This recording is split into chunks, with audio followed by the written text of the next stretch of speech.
Os Paroleiros, todas as terças, quintas e sábados, uma nova roda de conversa bíblica e simples. Vambora, que hoje é dia de parola! Muito bom, pessoal, estamos de volta para o segundo bloco desta Super Parola 79.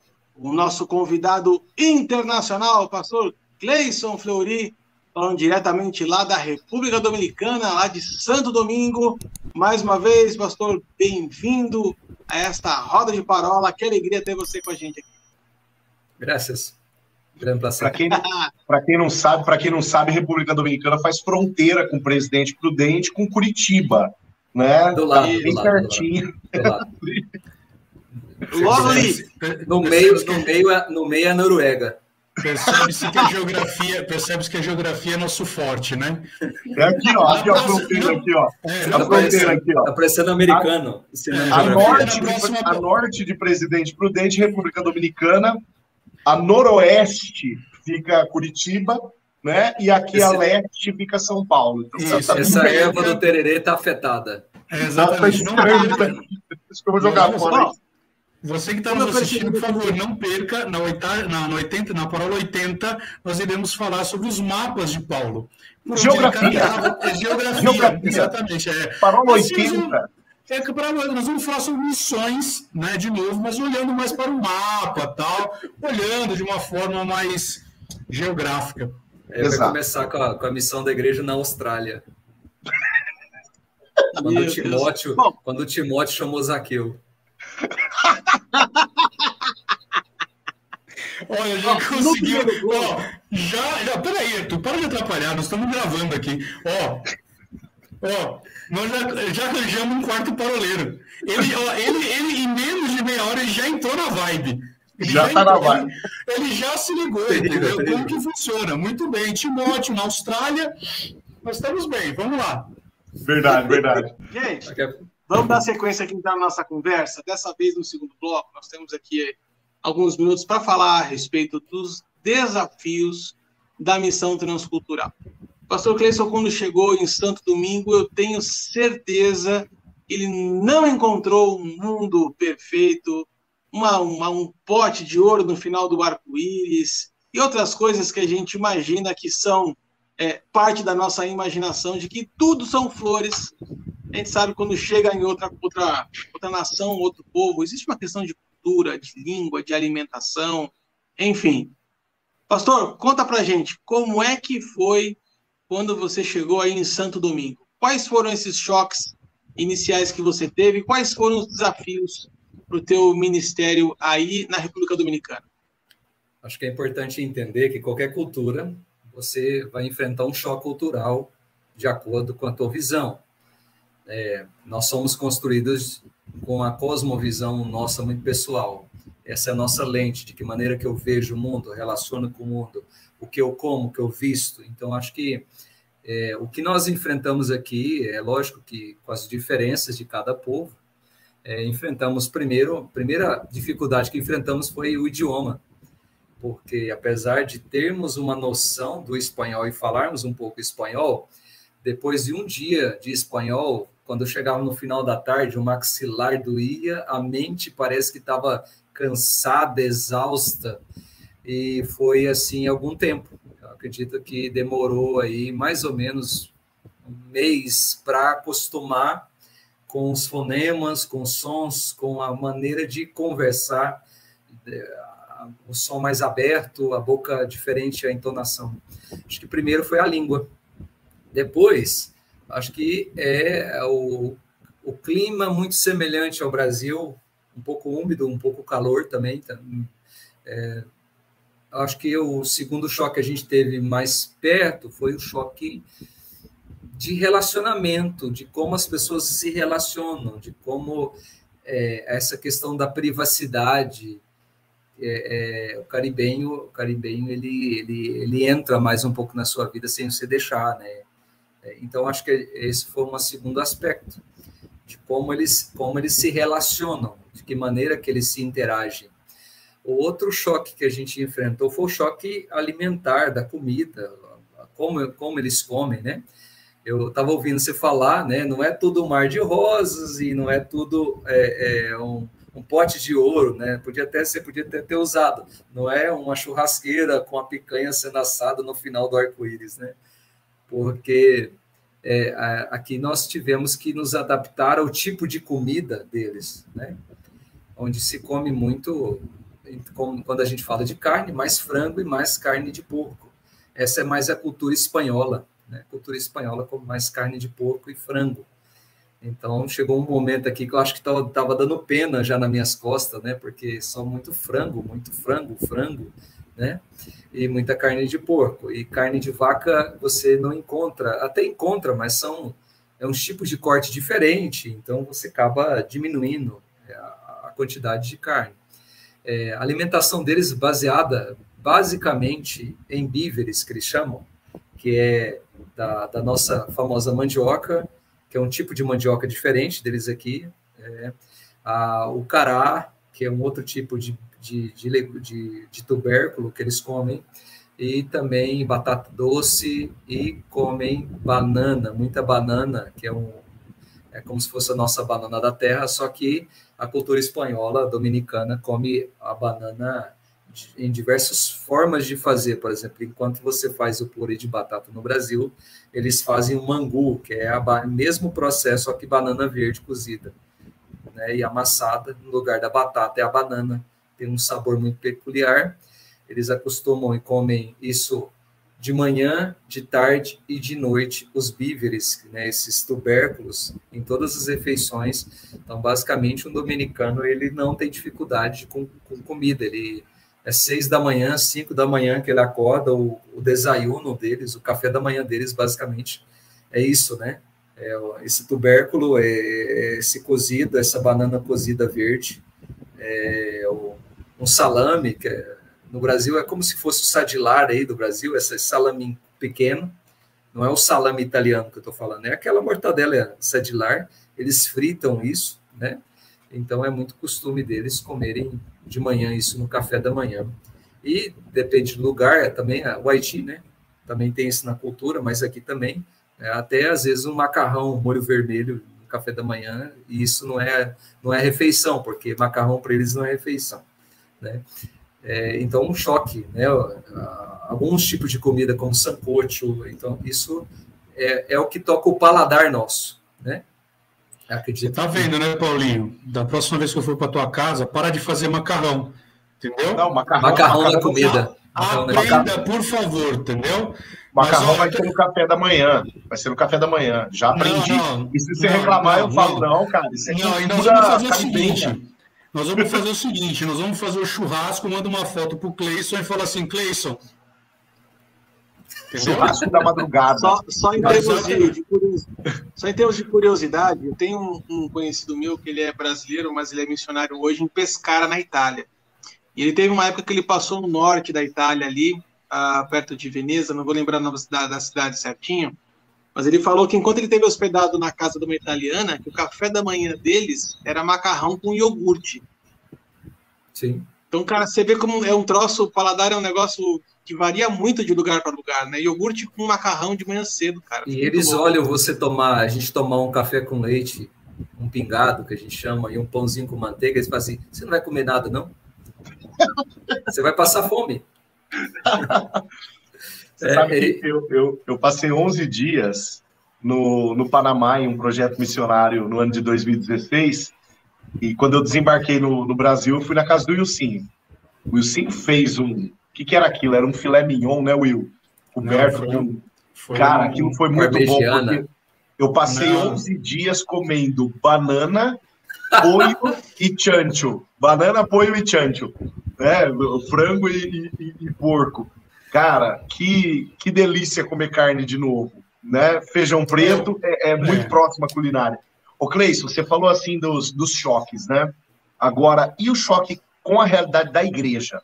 Porque, cara, eu acho o máximo quando eu vejo alguma postagem sua na rede social, os cultos, cara, o pessoal é muito animado, o pessoal é muito pra cima, né? E isso é o normal, não é que a gente eu só posto coisa de festa. Não posso postar a realidade de muita coisa. Você não vai postar a escola dominical vazia da sua igreja na rede social. Não, de jeito nenhum. Então, mas assim, brincadeiras à parte, a gente vê que é uma cultura muito diferente, né? Algo muito diferente. Você vinha de um ministério de quase 20 anos, né, na igreja brasileira, né? Como é que é essa transição, essa realidade de uma nova perspectiva, além de todos os choques culturais, uma nova perspectiva na visão eclesiológica, na visão organizacional? Como é que é tudo isso? Eu acho assim, você tem, assim como no Brasil, você tem diversas realidades da igreja. Você tem a identidade de cada tribo dessa mesma nação. O Nordeste é diferente do Rio Grande do Sul, que é diferente de São Paulo, que é diferente do interior de São Paulo, que é diferente do Mato Grosso do Sul, que é diferente de Brasília. Então, primeiro tem a ver com a identidade desse povo. Quando eu vou para o Norte, aqui, é aqueles vídeos. O Norte aqui, eles foram fundados por ingleses mais de 200 anos atrás. É uma cultura, é um tipo de uma cultura mais rural.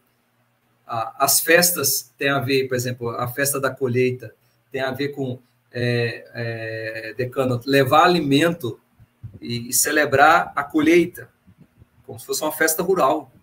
Eles levam alimentos, mandioca, cana-de-açúcar, a habichuela, que é o feijão. Então, esse é um tipo de cultura. Quando você vem para a região de Santo Domingo, grande parte das igrejas, ela tem o formato europeu de culto. Então, é mais tradicional, é mais litúrgico. Então, assim, o que eu experimentei como brasileiro aqui é que a perspectiva litúrgica é diferente, a perspectiva evangelística da igreja é diferente, entendeu? Eu acredito que nós temos essa cultura um pouco mais para fora da igreja do que eles têm nesse momento. E aí, você identificando essa cultura, você pode tentar. Uma coisa que é bacana é que, diferente de um pastor, o missionário não veio mudar eles. Porque na história das missões, essa é a cultura do colonialismo. Quando os missionários primeiro vieram e depois trouxeram as famílias deles e colonizaram o lugar, então trouxeram a cultura deles e os nativos foram inseridos nessa colônia, nessa colonização religiosa.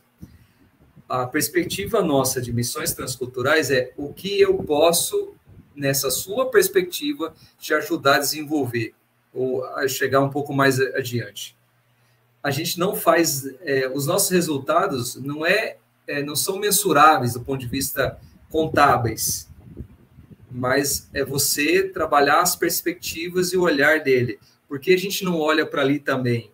O que você acha de olhar para lá também? Então, eu acho que tem a ver nisso. Então, o choque cultural que eu tive foi sair da minha rotina extremamente dedicada a uma agenda para uma rotina de propósito. Eu acho que essa, para mim, é a chave da missão transcultural. A que propósito eu estou aqui? A que devo estar fazendo aqui? Porque a perspectiva nossa, brasileira, é pastor missionário, ele é pastor de uma igreja. Essa que é a eclesiologia nossa no Brasil.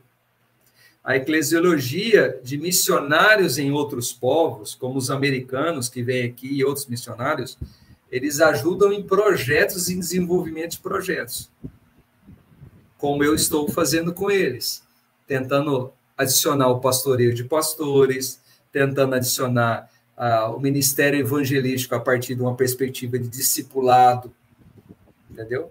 Então, são as duas áreas que eu entendi, formação de liderança, pastoreio de pastores, e dentro da formação de liderança é a perspectiva de evangelização dessa liderança. Então, são coisas que, da nossa cultura, eu vejo um pouco mais adiantado, entendeu? Mas entendendo que eu não vim aqui forjar eles a nada. Não, eu vim aqui simplesmente, sou um colaborador da missão com eles, entendeu? Então, nesse ponto, o que eu aprendo? Eu aprendo a valorizar coisas que eles valorizam, que eu não dava valor na minha cultura, e me refaço missionário a partir disso também, né? Então, acho que essa empatia em contato com esse povo, se eu quero amá-los e se eu quero que eles me amem, eu tenho que aprender a comer a comida deles e sem reclamar e aprender a comer mesmo. Acho que o missionário ele tem que estar aberto a experiências, seja da língua, seja da comida, seja do pensamento. Eu acho que isso tem sido uma das marcas nossa aqui de missão transcultural. Isso me ensina que se eu amanhã estou numa cultura mais fechada, eu preciso entender essa reserva como algo natural. Não tentar fazer com que eles mudem isso, né? Eles não vão mudar. Então, essa lógica idiota que muitas vezes, desculpa falar, né? Que a gente tem de a gente achar que a gente vai mudar eles. A gente não vai mudar eles. Ninguém muda as pessoas. Eu acho que a gente pode contribuí-la e trazer Deus e trazer Jesus para esse contexto, dentro de uma perspectiva nossa, né? Que é mais de... A igreja brasileira está focada em 2 pilares, né? A celebração, né? Um culto forte. Então, por exemplo, o que para mim era entretenimento no Brasil, que o pastor tem que ser o showman, tem que dar o resultado. O missionário, ele não depende disso, porque você não tem quem toque, muitas vezes. Você não tem quem pregue. Você não tem quem visite. Eu tô cuidando de um rebanho que há 2 anos não tinha pastor, porque eles não têm dinheiro para ter um pastor. E são 20 pessoas. E aí, qual é a perspectiva de missão dessa igreja ou discipulado dessa igreja? Quase muito pouca. Então, o que eu posso fazer? Através da minha vida, ajudá-los a olhar um pouco uma perspectiva mais missionária também na igreja local deles e na cidade deles. Por exemplo, o meu foco hoje é ensiná-los a amar os venezuelanos que estão imigrando para cá. Ensinar a amar os haitianos que eles não gostam muito, por causa da divisão de povos e da rivalidade entre os povos, porque a história diz que os haitianos tentaram tirar a terra deles também, e houve uma guerra por causa disso, entendeu? Então, existem elementos históricos, então, eu acredito que o missionário ele tem essa perspectiva. Isso, para mim, é muito legal, de você romper com os seus limites nesses choques, porque você só fica na missão se você estiver disposto a isso, né? A fazer missão, independente se você vai ter dinheiro, independente se você vai ter apoio, independente se você vai ter suporte. Isso que é ser missionário na perspectiva mais wesleyana ou mais bíblica, né, Wilson? Possível, né? Ainda bem que você conhece. Quando o Paulo vai, e aí ele tem que fazer tenda, porque a oferta era pequena, ou o mantenimento da igreja de Filipe, que era fiel, né, talvez não fosse suficiente para aquilo que ele precisava, né? Então, eu vejo que a perspectiva missionária me faz aprender com eles, mas também semear com eles a perspectiva de santidade, uma perspectiva bíblica de santidade, de desapego, porque eles veem para mim, Paulo, e assim, primeira pergunta que eu escutei, aí eu passo para vocês: o que você faz aqui em Santo Domingo? Está perdido, né? Porque na perspectiva deles, eles querem ir para o Brasil. Você vê, e a realidade eclesiástica no Brasil, muitas vezes as igrejas, elas estão procurando o pastor performático, né? O cara da performance. E aí quando você fala, eu vim pastorear uma igreja de poucas dezenas de pessoas, que por um intervalo de 2 anos ficou sem pastor, porque não tem dinheiro para pagar. Não, eu não vim pastorear eles, eu vim pastorear uma outra igreja, e essa igreja, porque no momento que eu percebi que estava sem pastor, eu fui lá e deixei de estar numa igreja maior com eles para poder dar suporte. Entendeu? Sim, mas assim, a ausência da preocupação com a performance, a gente só quer ser cuidado, a gente só quer ser pastoreado. Cara, eu acho que isso isso é a fome e a vontade de comer da missão, né?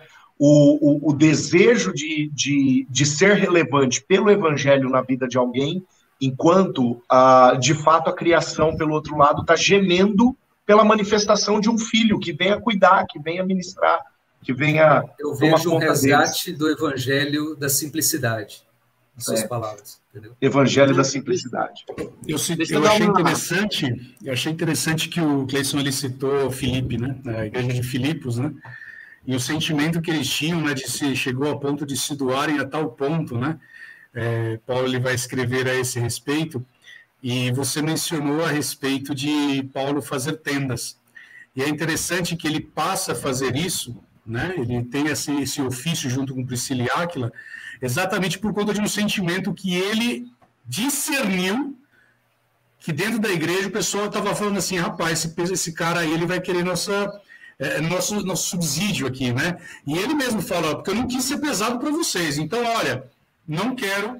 Então, houve até uma expressão do sentimento de Paulo para que ele não desse. Ele mesmo ele fala, olha, eu poderia ter esse direito e exercer esse direito, mas para que vocês não perdessem a tua fé, eu prefiro... Olha, eu já cansei de falar aqui nas 80 parolas que a gente já fez aqui, eu acho que eu cito esse versículo pelo menos uma vez a cada parola, que é um texto de Paulo, que ele fala assim, eu me gasto e me deixo gastar. Né? Então, eu acho lindo quando Paulo ele olha para a igreja de Filipe, ele fala assim, olha, vocês tiraram daquilo que você não tinha para me dar. Então, nesse contexto, quando você fala a respeito disso, eu vejo muito esse mesmo sentimento que houve em Paulo, né? Ou seja, ele se gastou e se deixou gastar. Isso, para mim, eu acho que é um dos maiores sinônimos ou significados do que é, de fato, o Evangelho. Quando você olha, de fato, Paulo, ele falou assim, eu me fiz de judeus no meio dos judeus para ganhar os judeus, eu me fiz de grego no meio dos gregos para ganhar os gregos, né? Então, ou seja, ele fala assim, olha, eu tive que me aculturar, eu tive que entrar no meio dessa cultura e de tal forma que, mas olha, eu não deixei a lei, eu não deixei a palavra, eu não deixei aquilo que eu aprendi, mas eu me doei. Eu acho isso sensacional, eu acho... aliás, o Edson Teixeira fala, nós não devemos achar, quem acha é achólogo, né? Na verdade, assim, para mim, e o Edson Teixeira fala isso, para mim, a grande expressão disso, e eu tenho um privilégio aqui de poder te ouvir hoje, Cleison, de verdade, porque eu admiro muito, a gente tem na igreja que eu congrego, nós falamos muito assim, de tocar as unções que nos são apresentadas, né? De poder, no dia de hoje, poder tocar na unção que está sobre a sua vida. Amém. E poder crescer, né? Porque eu creio mesmo, num tempo de preparação, num tempo em que, ouvindo o teu testemunho, sabendo que você, de fato... Você começou falando aqui, eu falei assim, rapaz, ele vai citar esse texto aqui, né? Porque veja que o verso está falando da Bíblia, né? Nenhum dos dois falou de Bíblia aqui.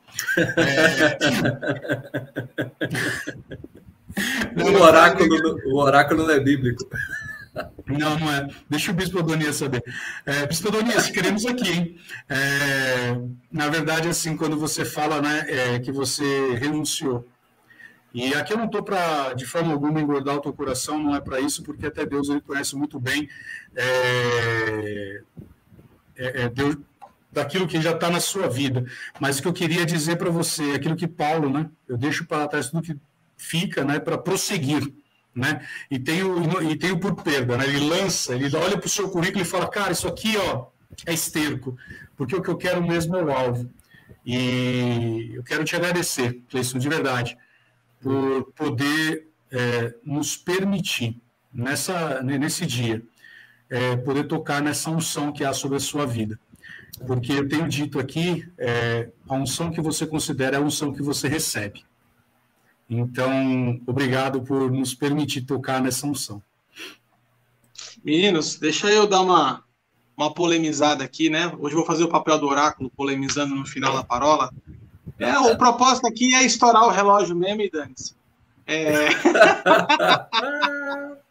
Enquanto você falava, Cleison, a respeito da mudança de perspectiva, né? Quando você tira a perspectiva dos números, dos projetos e passa a focar isso em pessoas, essa foi a grande virada de chave. Eu acho que aí é que está o grande segredo, né? E aí eu vou usar uma fala do Paulinho, que a gente precisa focar mais na videira e menos na treliça, né? A gente foca muito na treliça e talvez pouco na videira, né?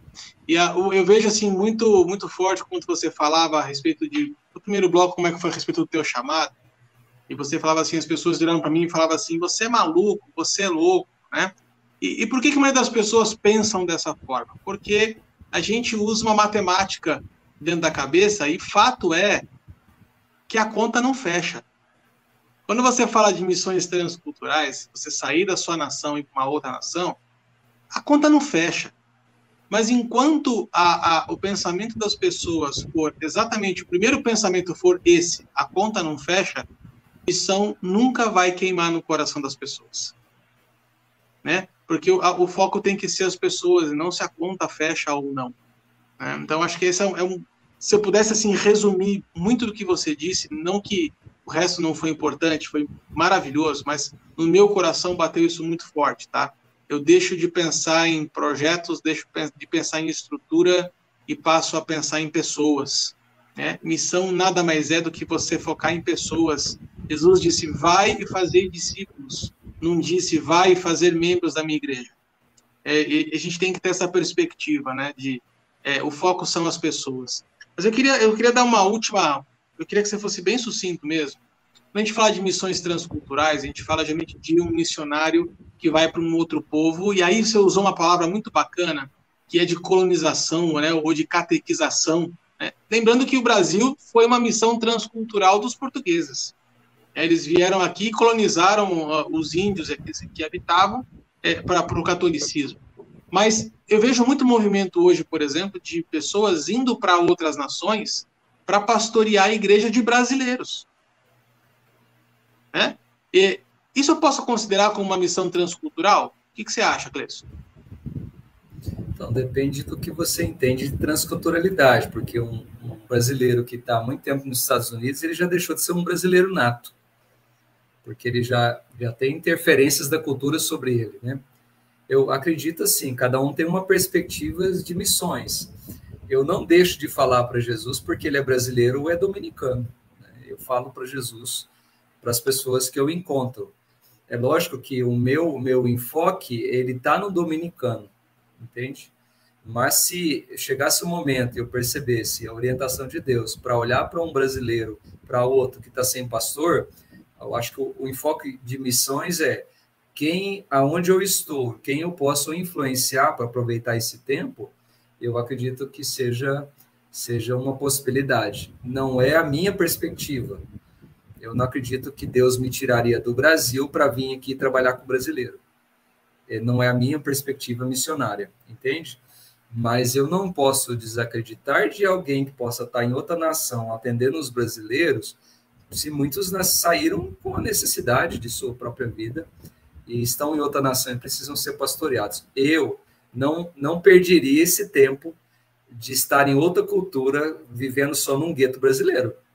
Eu acho que o grande desafio, e aí até como dica, nosso tempo está acabando, para quem quer ser missionário transcultural, aprenda a conhecer a cultura, aprenda a valorizar a cultura, aprenda a conhecer os costumes, o jeito da cultura, forma de se relacionar da cultura.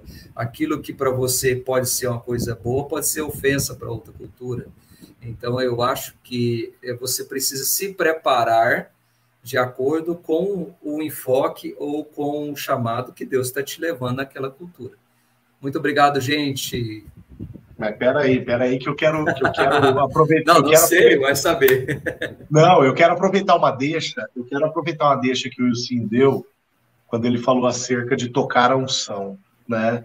Nós estamos tocando e sendo tocados pela unção que Deus derramou na tua vida, no teu ministério. E eu louvo a Deus mesmo por esse testemunho, louvo a Deus por mais uma vez a gente estar junto numa live, né? Cleison participou de uma live comigo ano passado, aqui da igreja, né? Falando acerca de missões. E é um cara que, como eu já disse, está todos os dias nas minhas orações, porque eu creio nesse cara e creio no projeto que Deus colocou no coração dele. Mas pensando em tocar a unção, Cleison, teve um professor nosso do seminário, vou contar o milagre, mas não vou contar o santo, professor nosso do seminário, lá no final dos anos 90, começo dos anos 2000, que ele falava que sermão bom termina com apelo, né? Para a gente fechar, eu queria eu queria expandir esse toque da unção a partir de uma pergunta que eu vou fazer para que isso possa fluir sobre a vida de quem assiste os paroleiros, sobre a vida de quem escuta no Spotify.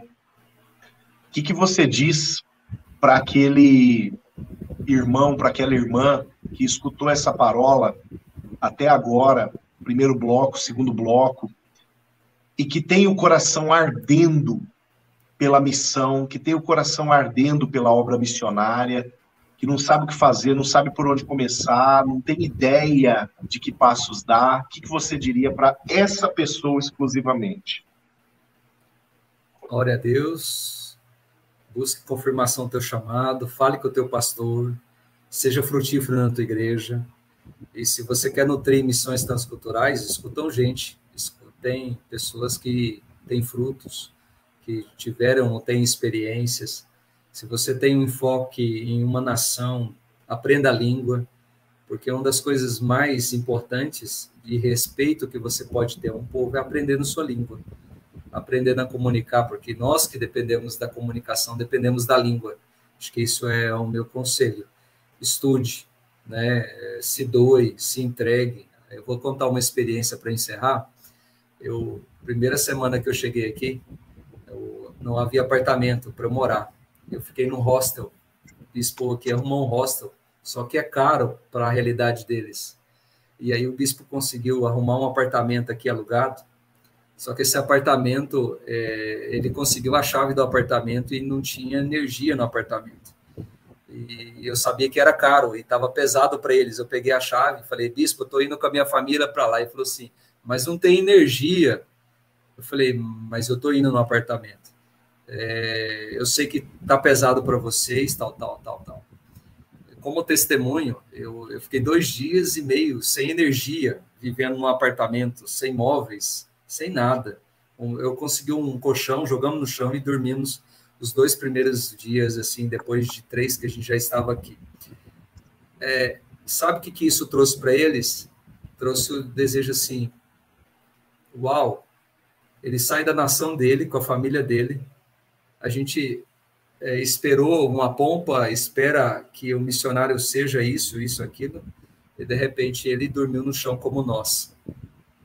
Então eu acho que a gente ganha o local quando a gente se parece com eles. Então eu acho que você tem que estar disposto a dormir no chão, você tem que estar disposto a dormir com luz, dormir sem luz, tomar banho quente, tomar banho... Então, se eu vou para um lugar que eu sei que, como aqui, eu passo 20 vezes com queda de energia durante a semana, se eu vou ter furacão durante 3 meses por ano, você tem que se preparar emocionalmente, até imaginar, né? Faz uns testes na sua casa, né? Fica uns dias sem energia. É verdade. Se você não aguentar ficar 3 dias sem energia na sua casa, é muito provável que você não vai conseguir ir para o campo e ficar lá também. Então, acho que são coisas, né? Você vai para outra cultura... Sem internet. Sem conexão. Você vai para outra cultura, lá come essa comida, faça essa comida na tua casa, né? Se você não estiver disposto a um pequeno sacrifício para conhecer, imagina vivendo. Então, o meu conselho é isso. Experimente, tente conhecer. Eu vou lá para o Islã, agora está em moda, né? Vamos evangelizar os muçulmanos, né? Muçulmano. Vai numa mesquita, conhece a comunidade árabe, vê como é que eles são, como é que eles se relacionam. Então, muitas vezes a gente quer, e aí eu termino, Arthur, dizendo assim, a gente quer fazer missão num lugar tão distante, com uma realidade tão diferente que a gente nunca tentou se aproximar aqui mesmo dela, né?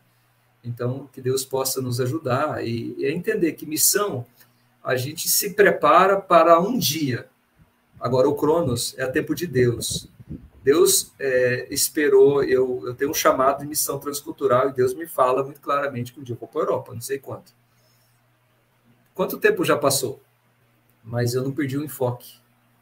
E se tiver que fazer tenda, eu vou fazer. Se tiver que chorar, vamos chorar. Então, assim, mas o preço, a renúncia, ele tem que estar dentro do nosso coração como uma maneira de prazer, não como uma maneira de sofrimento e sacrifício. Cada vídeo que eu faço dizendo, gente, ore por mim, porque eu não estou bem. Não, eu estou bem. Se você me perguntar 24 horas como é que eu estou bem, porque eu estou fazendo o que Deus colocou para eu fazer. Que Deus nos abençoe, obrigado por esse espaço, que Deus abençoe vocês. E foi jóia aí o papo. Desculpa. Sensacional, sensacional.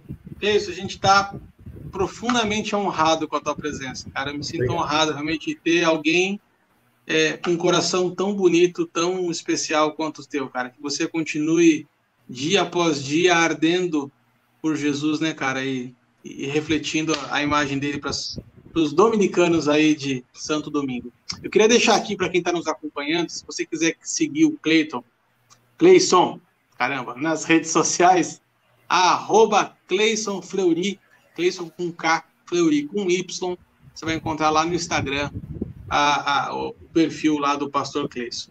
Para você que nos segue nas nossas redes sociais, no Facebook, no Instagram, no YouTube e também na versão em podcast no Spotify, lembre de deixar aqui o seu joinha, nos ajude a divulgar esse canal, compartilhe com pelo menos agora 10 pessoas aí da sua lista. Nosso objetivo é alcançar muitas e muitas pessoas com a palavra de Deus. E esperamos você na semana que vem com um tema novo, falando a respeito de unção. Olha só que tema sensacional. Dezembro é tempo de falar de unção. Fiquem com Deus. E até semana que vem. Um abraço. Se Deus quiser. Tchau, tchau.